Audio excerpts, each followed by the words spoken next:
Dezembro de 2004 entrou para a história como um dos momentos mais trágicos e destrutivos da modernidade.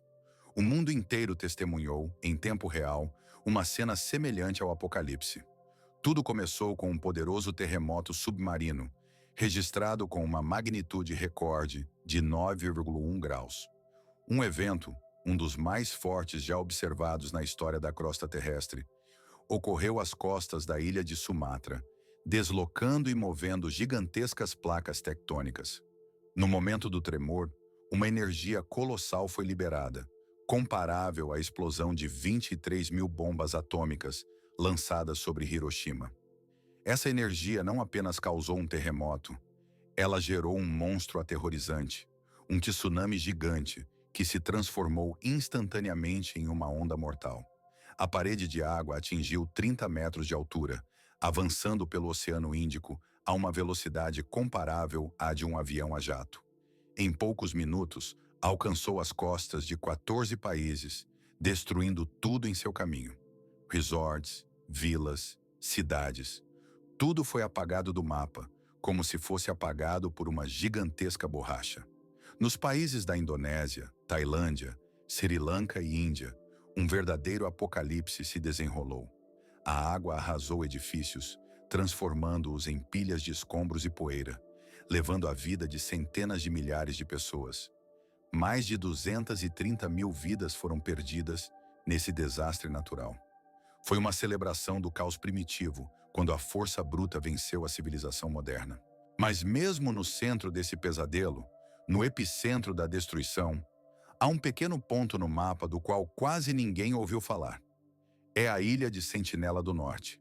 Essa ilha parece ter parado no tempo, como se estivesse presa em um passado distante, cerca de 60 mil anos atrás. Quando as primeiras imagens de satélite mostraram que a ilha permaneceu à tona e não foi submersa, a comunidade internacional e o governo indiano começaram a questionar. Se nem mesmo hotéis de concreto e portos resistiram à força da natureza, o que poderia ter restado de simples cabanas e de seus habitantes, que parecem viver desde os tempos da Idade da Pedra? Alguns dias após a tragédia, quando as águas revoltas finalmente começaram a diminuir, um helicóptero da Guarda Costeira da Índia levantou o voo. Sua missão era fornecer ajuda humanitária, avaliar a extensão dos danos, localizar possíveis sobreviventes e, talvez, lançar alimentos e medicamentos na ilha. O piloto conduzia a aeronave baixo sobre o tapete verde da selva, que parecia perfeitamente intocado. Ele esperava ver cenas de destruição total, mas ao invés disso, seu olhar foi atraído por algo diferente, que mudaria para sempre sua percepção da situação. Antes de passar à parte principal da história, gostaria de fazer um pequeno pedido. Seu apoio é importante. Você pode demonstrá-lo com uma ação simples, deixando um like ou compartilhando seus pensamentos. Isso será a nossa melhor gratidão pelo trabalho realizado. Agradecemos pela compreensão. E assim, à sombra das árvores na praia de areia branca, surgiu uma figura. Uma pessoa solitária. Um homem escuro, musculoso, permanecia imóvel. Ele não agitava as mãos, não dava sinais de ajuda, não tentava chamar atenção ou pedir socorro. Em vez disso, ele realizou um ato que parecia completamente ilógico no contexto de toda essa tragédia. Ele levantou um arco longo, calmamente e metodicamente, tensionou a corda, mirou na máquina de metal rugindo, que parecia um gigante animal passando pelo céu, e disparou uma flecha. Esse gesto, simples e quase primitivo, foi registrado em filme e rapidamente se espalhou por todos os meios de comunicação do mundo. Não foi um ato de agressão insana ou de fúria irracional. A história desse único disparo é apenas a primeira página de um livro longo e complexo, que conta uma das mais enigmáticas e inquietantes mistérios da modernidade. Este é o segredo do último povo livre que vive no planeta Terra, um povo cuja existência hoje provoca tanto admiração quanto preocupação. Para entender o que realmente é a Ilha de Sentinela do Norte, é preciso não apenas imaginar sua localização geográfica, mas também compreender seu lugar no tempo, nas eras que passaram por milhões de anos. Essa ilha faz parte do arquipélago de Andamão, uma cadeia de mais de 300 ilhas dispersas no Golfo de Bengala, entre a Índia e Mianmar. Essas ilhas são os picos de um antigo sistema montanhoso que um dia foi parte dos Himalaias, uma continuação de suas altitudes e bases. Ao longo dos séculos, essas terras foram uma ligação importante nas rotas comerciais marítimas, caminhos por onde passavam caravanas e navios, conectando Oriente e Ocidente.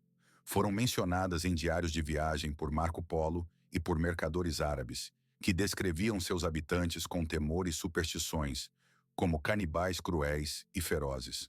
Hoje, a maioria dessas ilhas foi explorada pelo homem, transformada em destinos turísticos populares ou bases militares, servindo como pontos estratégicos. No entanto, o norte de Sentinela permanece uma exceção, uma anomalia única criada pela própria natureza. Sua área é de apenas cerca de 59 quilômetros quadrados, um pouco menor que a área de Manhattan, esse grande centro da civilização mundial. Mas enquanto Manhattan é uma cidade de vidro e aço, um centro nervoso moderno onde a vida pulsa intensamente, Sentinela é seu oposto absoluto.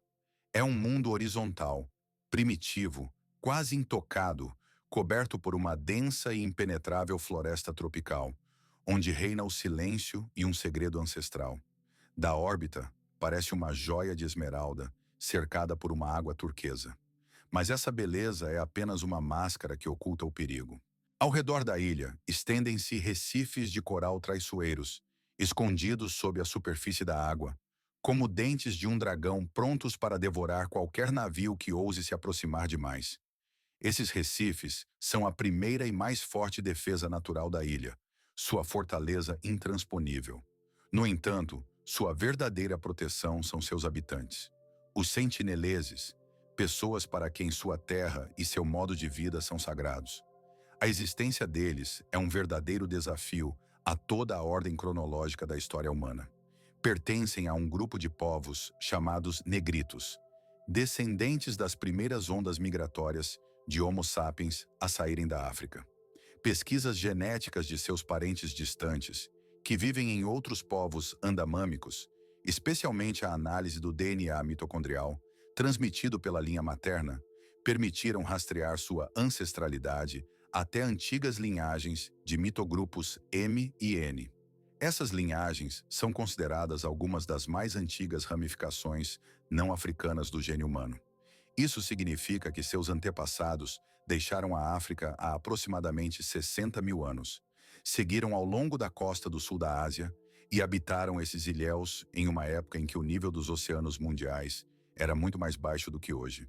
E o arquipélago talvez fosse parte de uma massa terrestre única. Pense nisso, 60 mil anos atrás. Enquanto na Europa nossos antepassados criavam as primeiras pinturas rupestres nas cavernas de Chauvet e Lascaux, lutavam pela sobrevivência durante a era glacial, esses povos já viviam nessas ilhas.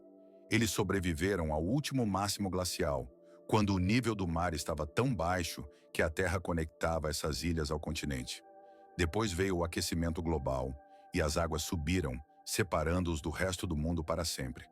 Ao longo desses milhares de anos, testemunharam o nascimento e a queda de grandes civilizações: Suméria, Egito, Grécia e Roma. Viram impérios surgirem e desaparecerem, religiões mudarem, culturas evoluírem. São uma lembrança viva do Paleolítico distante, uma janela viva para as camadas mais profundas de nossa história antiga. Esses povos são mais do que apenas uma tribo ou uma nação. São um testemunho vivo de uma era que sabemos muito pouco, e sua população exata permanece um mistério. Estimativas modernas, baseadas em observações raras de grandes distâncias, variam amplamente, de 40 a 250 indivíduos. No entanto, todos esses números são apenas conjecturas, nada mais. Não possuímos sua língua nem um sistema de comunicação que, ao que tudo indica, não tem nenhuma raiz comum com as línguas dos povos andamâmicos vizinhos. Isso indica que esses povos viveram em completo isolamento por milênios, separados do resto do mundo. Não conhecemos seus costumes, mitos, rituais ou nomes para as estrelas. A única coisa que podemos afirmar com certeza é que vivem de acordo com seu próprio modo de vida, puro e imutável em seu desenvolvimento, baseado na caça e na coleta de recursos naturais. Esses povos fabricam armas com tecnologias que parecem congeladas na Idade da Pedra. Fazem arcos e flechas com pontas de ferro, que aparentemente coletam de velhos destroços de navios abandonados na costa. Esses metais, eles trabalham por meio de martelamento a frio, transformando-os em armas de caça. Sua presa inclui javalis selvagens, varanos e várias espécies de aves. No seu arsenal, há canoas simples com outriggers, destinadas não a viagens longas, mas à pesca e à coleta de caranguejos, moluscos e outros frutos do mar em recifes de águas rasas. Para eles, a floresta não é apenas uma mata selvagem, mas uma fonte real de alimento e remédios. Lá, eles colhem frutos, mel de abelhas selvagens, tubérculos comestíveis e plantas cujas propriedades medicinais conhecem bem e utilizam. As tecnologias de sua vida permanecem na Era da Pedra, mas seu conhecimento sobre seu próprio ecossistema é um sistema complexo e surpreendentemente preciso, que lhes permite sobreviver e manter o equilíbrio com a natureza. O mais importante que podemos dizer sobre eles é que seu desejo inabalável de permanecer em completo isolamento vive no fundo de suas almas. Esse desejo, essa obstinada xenofobia, não surgiu do nada. Foi forjada no fogo de inúmeros encontros trágicos com o mundo exterior, em conflitos sangrentos e confrontos que deixaram feridas profundas em suas memórias. A história dos contatos dos sentineleses com a civilização é uma crônica curta, porém extremamente clara, onde cada confronto termina da mesma forma, com violência, medo e morte. Cada chegada de estranhos, por mais que seus intentos fossem, apenas reforçava na consciência dos habitantes da ilha a simples, mas cruel verdade.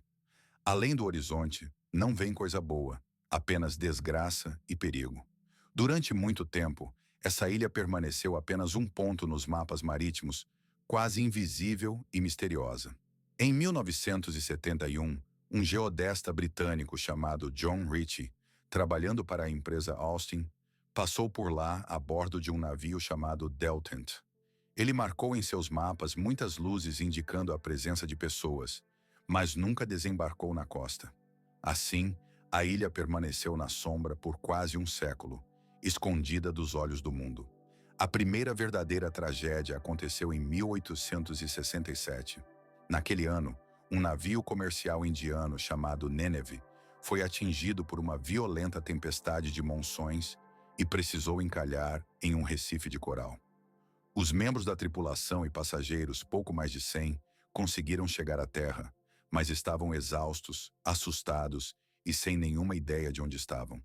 3 dias depois, enquanto tentavam montar um acampamento temporário, pessoas saíram silenciosamente da densa selva. Seus corpos eram... O responsável por esses eventos foi um jovem e bastante ambicioso chamado Morris Vidal Portman. Ele era um administrador colonial britânico, uma pessoa a quem, na época, frequentemente atribuía-se grande importância às próprias ideias de ordem, civilização e exploração de terras desconhecidas. Aos seus anos, Portman era cheio de confiança em suas forças e na correção de suas intenções, o que o tornava bastante genial, embora de certa forma cego em suas ações. Ele cresceu e se formou numa época em que a antropologia era vista como uma ciência de extrema importância, especialmente na sociedade vitoriana, que via os povos indígenas como monumentos vivos de épocas há muito passadas. Na sua compreensão, essas pessoas não eram apenas habitantes das ilhas, mas verdadeiras relíquias do passado, que exigiam estudo, sistematização e, na medida do possível, civilização. Portman acreditava que era necessário entendê-los, catalogar seus costumes e tradições, além de ajudá-los a fazer parte do grande mundo antes que desaparecessem para sempre. Ele partiu para a Ilha do Norte, conhecida como Sentinela, com uma equipe bem armada, pronta para qualquer imprevisto. Durante vários dias, vasculhando a densa selva, seus homens encontraram uma aldeia abandonada que parecia ter parado no tempo. Lá, eles encontraram 6 habitantes da ilha, um homem idoso, sua esposa e 4 crianças pequenas. Essas pessoas eram prisioneiros trazidos ao porto de Blair, a capital do arquipélago. Seu destino, previsível e terrível, foi trágico. Em um ambiente novo e estranho, sob a influência de vírus desconhecidos, como gripe, sarampo e varíola, aos quais não tinham imunidade, o casal idoso adoeceu rapidamente e morreu, sofrendo em agonia. Seu sistema imunológico, perfeitamente adaptado ao seu mundo isolado, revelou-se indefeso diante de vírus invisíveis, os vírus que os europeus carregavam consigo.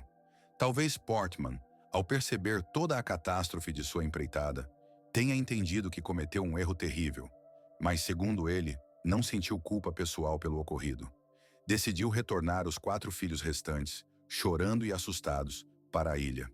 Eles desembarcaram na costa com muitos presentes: roupas, comida, bugigangas, na esperança de que esses gestos ajudassem a suavizar as consequências de sua chegada. Nunca saberemos qual história esses filhos contaram ao seu povo, quais vírus talvez tenham trazido consigo, causando uma epidemia devastadora que entrou para sua tradição oral como uma punição enviada pelos homens de pele pálida. No entanto, é seguro dizer que essa experiência horrenda, o sequestro, a doença e a morte, tornou-se uma lição importante para os habitantes de Sentinela sobre o mundo exterior. Essa lição permaneceu para sempre em sua memória, e a partir de então, a parede de hostilidade tornou-se intransponível. Cada encontro subsequente com fugitivos de uma prisão indiana, patrulhas japonesas durante a Segunda Guerra Mundial ou pescadores ocasionais apenas reforçava sua convicção de que os estranhos eram perigosos. Em 1974, um grupo de filmagens de uma revista famosa, National Geographic, acompanhado por antropólogos, tentou estabelecer contato com essa tribo. Deixaram na praia presentes cocos, uma boneca e até um porco vivo. Em resposta, os sentineleses atiraram neles com arcos, com uma chuva de flechas. Uma delas atingiu a perna de um dos cineastas. O porco e a boneca foram enterrados na areia e os cocos foram levados embora. No final do século XX, o antropólogo indiano chamado Triloknath Pandit organizou uma série de expedições para tentar novamente estabelecer contato. Às vezes, os ilhéus aceitavam presentes, cocos, e até permitiam que se aproximassem mais, mas permaneciam muito cautelosos, mantendo uma distância perigosa. Durante uma das visitas, que ocorreu em 1901 ano, eles foram vistos pela primeira vez. Ao longo de muitas décadas, toda a sociedade mundial percebeu os sentineles como um enigma vivo, uma manifestação rara e ao mesmo tempo assustadora de tempos antigos. Sua imagem era associada a algo selvagem, inexplicável e até perigoso, como se fossem uma descoberta viva congelada no tempo, que despertava ao mesmo tempo curiosidade e medo. Essa visão era bastante compreensível para a maioria das pessoas, pois esses indivíduos viviam em completo isolamento, não se mostravam ao mundo e sua imagem parecia algo além da civilização. No entanto, na segunda metade do século XX, com o aumento da consciência sobre os erros históricos do colonialismo e suas consequências, a atitude em relação aos sentineles começou a mudar radicalmente. Médicos, antropólogos e defensores dos direitos humanos passaram a entender que por trás desse isolamento não havia primitividade ou selvageria, mas uma herança humana única e extremamente frágil. Eles perceberam que essas pessoas não eram selvagens, mas representantes de uma das culturas mais antigas, que conseguiram preservar sua identidade e modo de vida em condições de ameaça constante por parte do mundo exterior. Sua agressiva isolamento não era uma manifestação de selvageria inata, mas uma estratégia bem-sucedida de sobrevivência, desenvolvida ao longo de séculos, às vezes milênios. Essa era sua forma de manter sua identidade e se proteger das ações destrutivas da civilização, que frequentemente destrói tudo em seu caminho. Para entender o quão justificada e eficaz essa estratégia é, basta olhar para o destino de seus vizinhos. Outros povos andamaneses que não conseguiram ou não quiseram resistir ao nosso mundo. Sua história é uma narrativa de tragédia e perdas, que mostra a que leva a indiferença e a falta de respeito pelo direito deles a um caminho de desenvolvimento próprio. Tomemos, por exemplo, os grandes andamaneses, que até a chegada dos britânicos no século XIX Contavam cerca de 5.000 pessoas. Era uma união de 10 diferentes tribos, cada uma com sua língua, sua cultura e seus costumes. Essas pessoas eram os donos de suas terras. Viviam em harmonia com a natureza e preservaram suas tradições por muitas gerações. Tudo mudou com a fundação da colônia britânica, em Port Blair, em 1858. A partir de então, começou seu declínio gradual, seu apocalipse. Os britânicos iniciaram expedições punitivas contra eles, destinadas a suprimir sua resistência. Mas a arma mais terrível não eram canhões ou rifles, e sim doenças. Epidemias de sarampo, gripe, sífilis se espalharam entre eles com uma crueldade implacável, levando à morte centenas de vidas. Como resultado dessas doenças, nos primeiros 100 anos, sua população diminuiu de 5.000 para pouco mais de 600 indivíduos. Hoje, restam cerca de 50, e eles dependem completamente da ajuda do governo da Índia. Vivem em reservas especialmente designadas e suas línguas praticamente desapareceram, enquanto sua cultura foi destruída. Este longo processo de destruição de seu povo, um genocídio lento causado pelo contato com o mundo exterior, que se revelou insuportavelmente perigoso para eles. E o que dizer do povo Jarawa?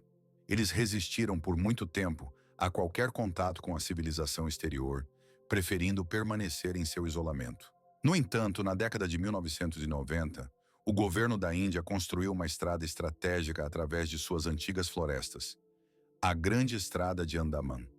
Isso se tornou uma verdadeira calamidade para eles. A rodovia abriu suas terras para caçadores ilegais, madeireiros e, pior ainda, para turistas. Começou um fenômeno terrível de safaris humanos, quando empresas de turismo levavam pessoas para ver os nativos, pagando por isso. Os turistas jogavam bananas, biscoitos e outros alimentos pelas janelas dos ônibus, como se eles fossem animais em um zoológico, o que ofendia sua dignidade e os humilhava. Os Jarawa enfrentaram epidemias que nunca haviam conhecido antes, além de problemas sociais para os quais não tinham proteção. Seu mundo, uma ruína que se desmoronava diante de seus olhos. Tudo acontecia em tempo real.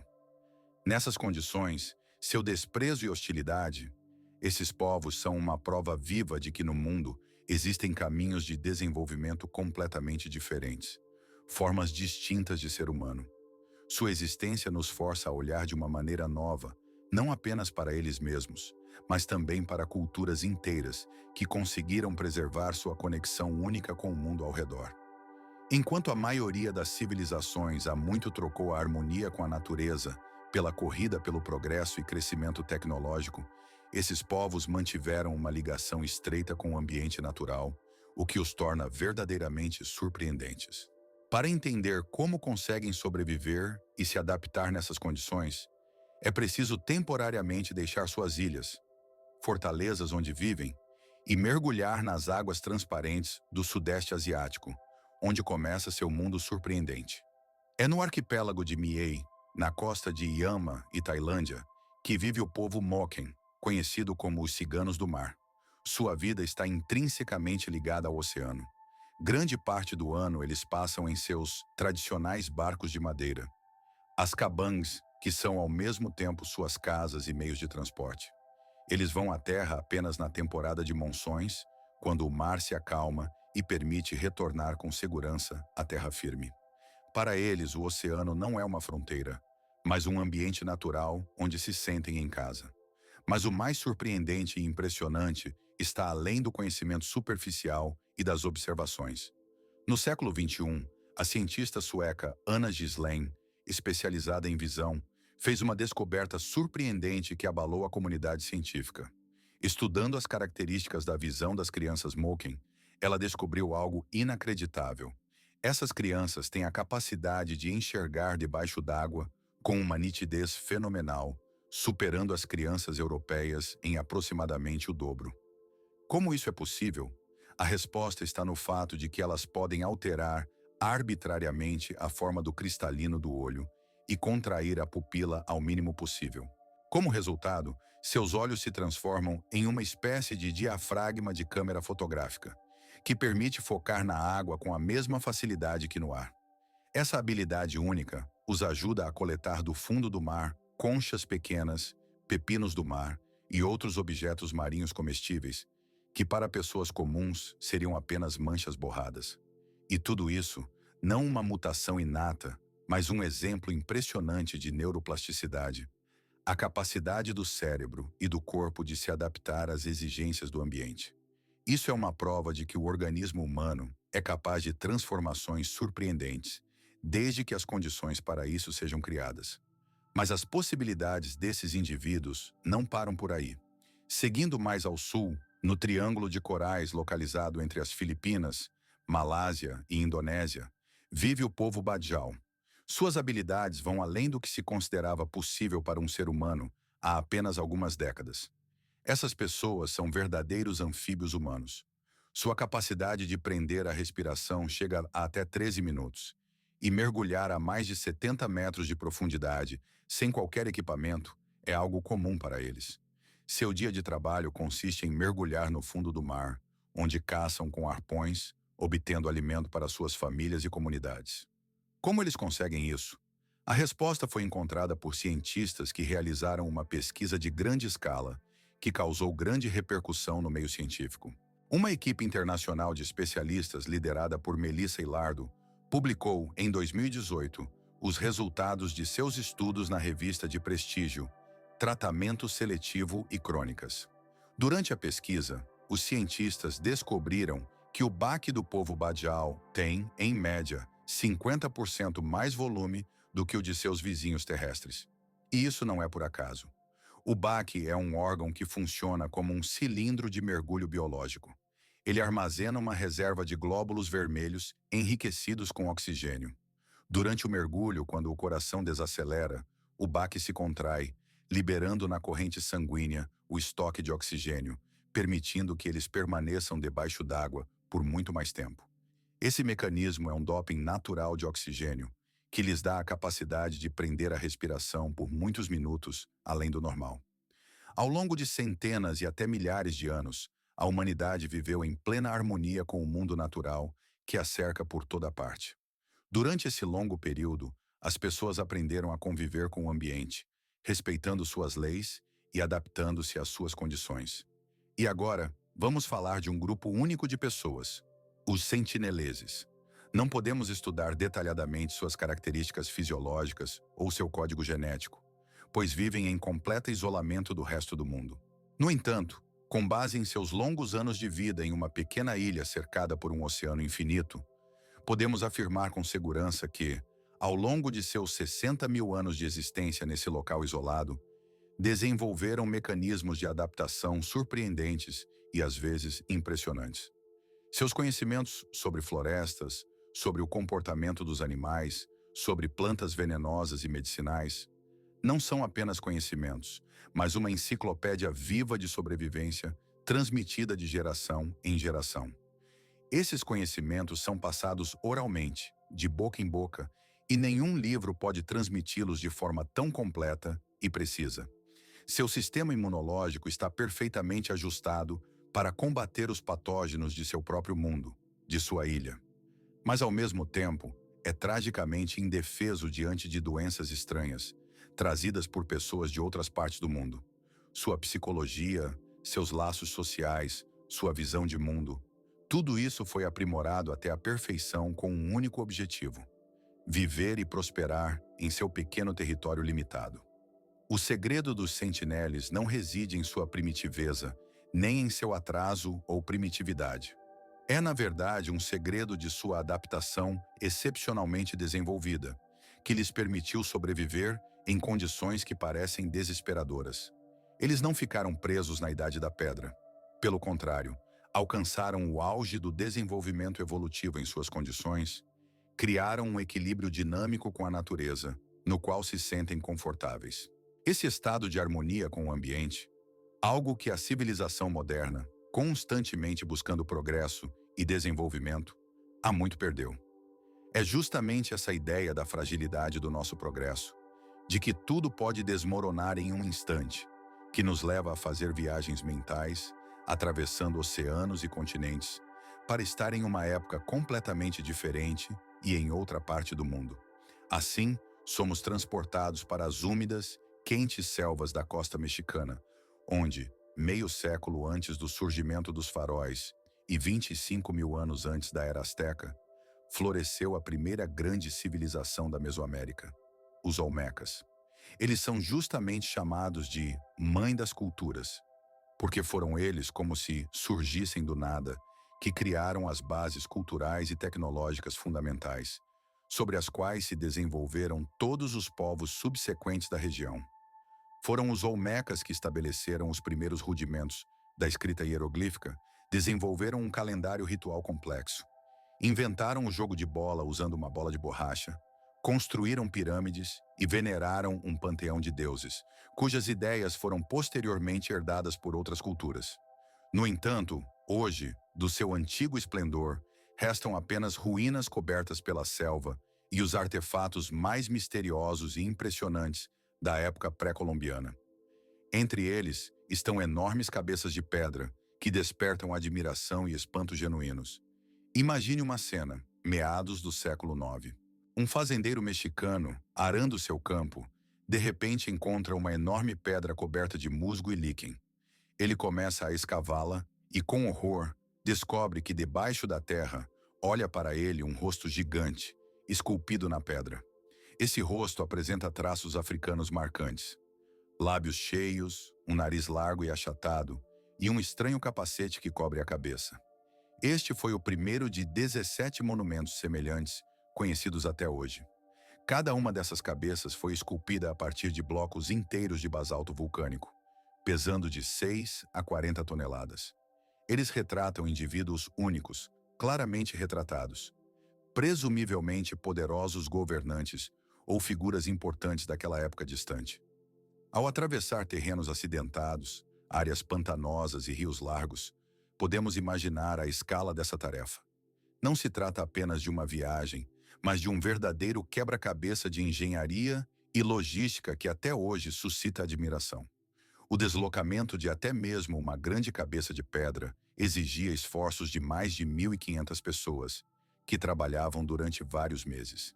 Imagine o quão complexa e árdua devia ser essa operação, considerando que envolvia superar os obstáculos naturais mais difíceis: terrenos acidentados, pântanos e extensas barreiras aquáticas. Isso demonstra o quanto esses monumentos eram valorizados e a importância de sua transporte. Mas isso é apenas a ponta do iceberg. Existe uma outra parte desse enigma que permanece para nós não revelada. Os Olmecas, povo que criou essas cidades surpreendentes, eram não apenas mestres na construção e na engenharia.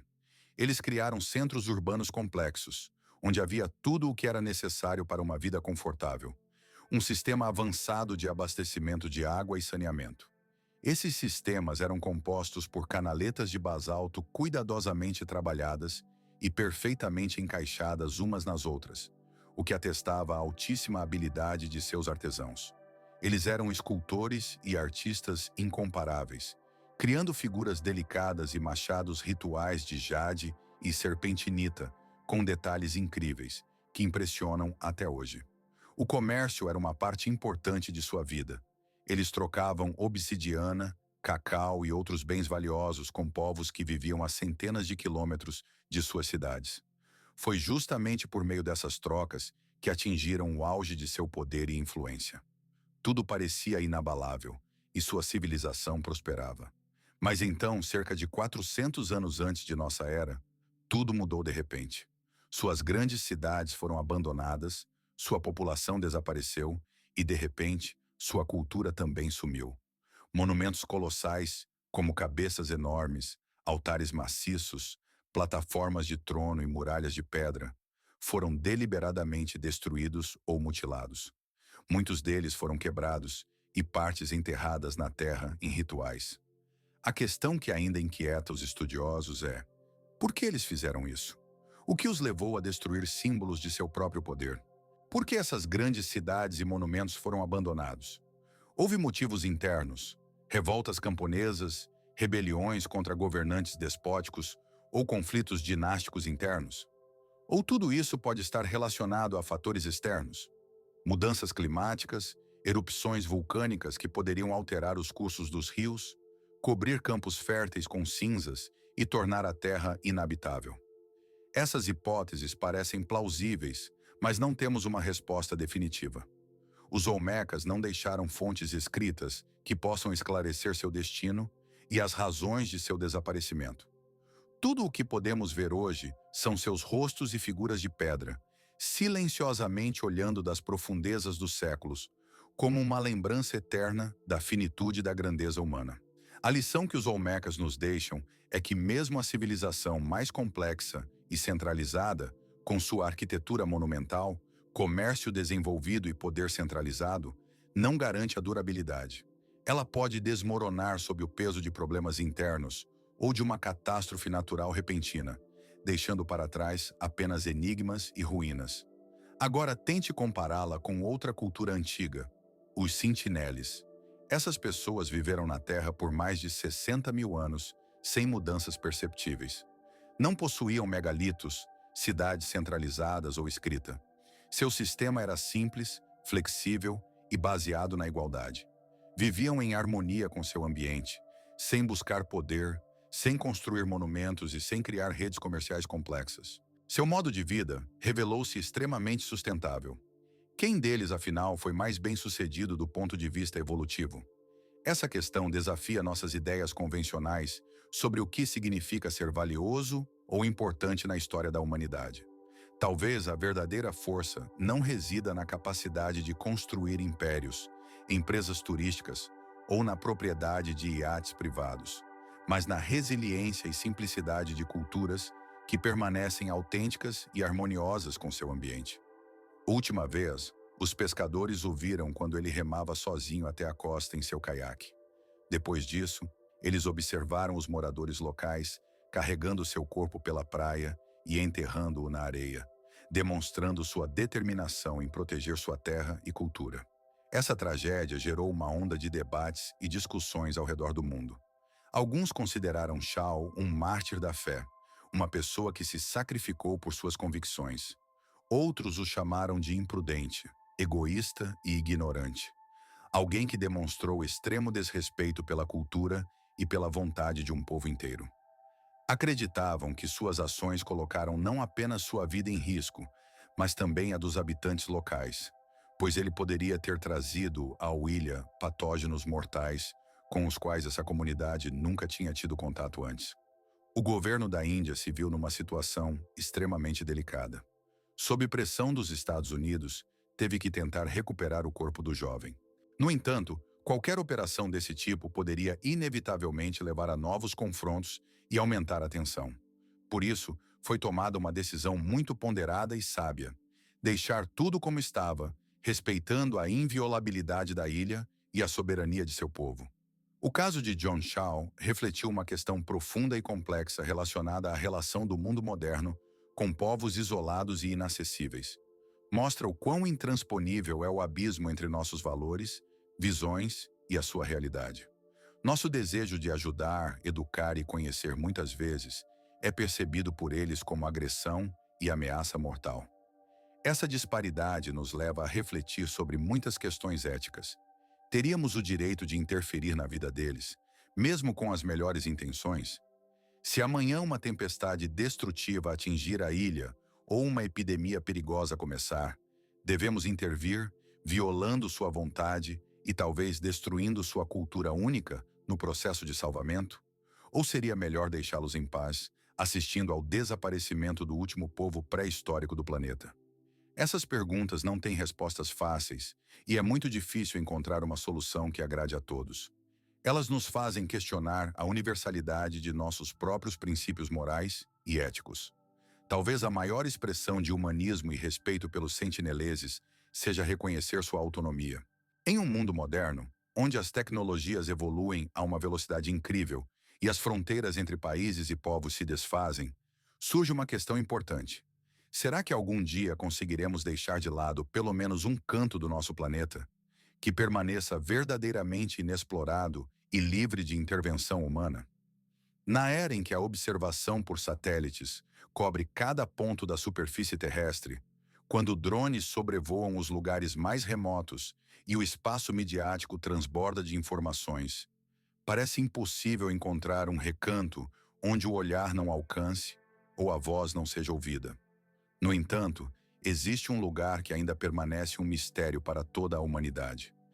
A ilha de North Sentinel, uma pequena ilha isolada da civilização, escondida no oceano. Seu destino não é apenas um problema local, que diz respeito a um povo ou a um país.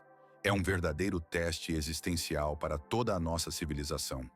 Ele avalia nossa capacidade de compreender, aceitar e respeitar outro indivíduo ou povo na sua forma mais radical e incompreensível para nós. E depende de como responderemos a esse desafio, não apenas o futuro dessa tribo orgulhosa e única, que vive ali em isolamento, mas também nossa própria compreensão do que significa ser humano neste mundo complexo, diversificado e extremamente frágil. Essa questão levanta reflexões importantes sobre os limites da ajuda humanitária e da intervenção cultural. Onde está a fronteira entre ajudar e se tornar imperialista, ou entre proteger uma cultura única e impor valores estrangeiros? Devemos a qualquer custo proteger o isolamento desse povo, mesmo que isso possa levar à sua possível morte por causas naturais ou outras razões? Ou, pelo contrário, temos o dever moral de intervir e ajudar, mesmo que isso envolva riscos e consequências? Talvez não exista uma resposta correta e única para essa questão, e cada situação exige uma abordagem própria. Mas é importante refletir e discutir essas questões, pois elas dizem respeito não apenas ao destino de uma ilha ou de um povo, mas aos princípios fundamentais do nosso futuro comum. Essa discussão é importante porque ajuda a entender de que maneira podemos, enquanto humanidade, encontrar um equilíbrio entre o respeito à singularidade e a necessidade de ajudar. Cada decisão, cada ação nessa área reflete nossa capacidade de aceitar o outro ou a cultura, mesmo que pareçam incompreensíveis ou estranhas para nós. Nossa escolha determina como será o mundo amanhã. Um mundo onde a diversidade e o respeito são valorizados, ou um mundo dominado por um padrão imposto. O que você pensa a respeito? Onde, na sua opinião, está a fronteira entre cuidado e intervenção? Devemos proteger o isolamento dos sentineles a qualquer custo, mesmo que isso possa ameaçar sua possível morte por causas naturais? Ou, pelo contrário, nosso dever moral é intervir, apesar de tudo? Talvez não exista uma resposta certa, e cada um de nós deva fazer sua escolha com base em suas próprias convicções e valores. Discutir essas questões é muito importante, pois toca os fundamentos do nosso futuro comum. Tudo depende da nossa capacidade de ouvir, entender e respeitar os outros, pois assim será o caminho que trilharemos juntos. Não devemos esquecer que cada decisão é um passo rumo ao futuro que estamos construindo coletivamente. E, por fim, gostaria de lembrar que nossa jornada pelo mundo de territórios desconhecidos e questões morais complexas está apenas começando. É importante lembrar que cada um de nós pode contribuir para a construção de um mundo mais justo e respeitável. Agradeço a todos que dedicaram um tempo para refletir sobre este pensamento. Seu apoio e participação são muito valiosos.